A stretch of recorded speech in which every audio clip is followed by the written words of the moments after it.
السلام علیکم پاکستان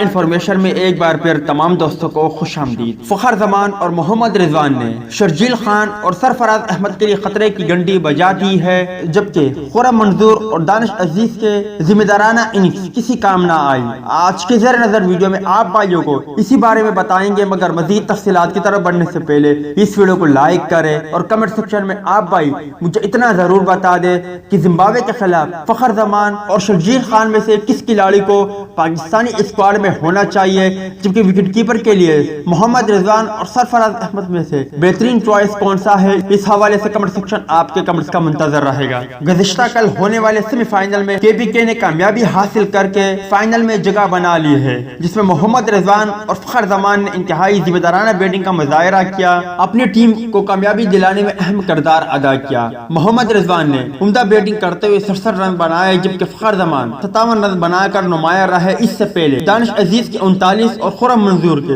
74 رنز کسی کام نہ آئے، جبکہ شرجیل خان کی مشکل مزید بڑھ گئی، کیونکہ گزشتہ کل کے ہونے والی میچ میں بھی شرجیل خان صرف 1 رن بنا کر چلتے بنے، اور یوں ان کے لیے قومی اسکواڈ میں جگہ بنانا اب مزید مشکل ہو گیا ہے۔ ایک تو ان کی فٹنس پر سوالیہ نشان لگا ہوا ہے، جبکہ اس کے علاوہ ان کی بیٹنگ بھی اور فارم بھی ویسے نہیں جو شائقین کرکٹر اور چیف سلیکٹر اور پاکستان کرکٹ بورڈ دیکھنا چاہتا ہے۔ اب یہ بات تو کنفرم ہو گئی ہے کہ زمبابوے کے خلاف وکٹ کیپر بلے باز محمد رضوان ہی ہوں گے، جبکہ اوپنر کے لیے اگر دیکھا جائے تو فخر زمان سخت ترین امیدوار میں سے ایک ہے۔ امید کرتا ہوں دوستوں کہ آج کی ویڈیو بھی آپ کو پسند آئی ہوگی۔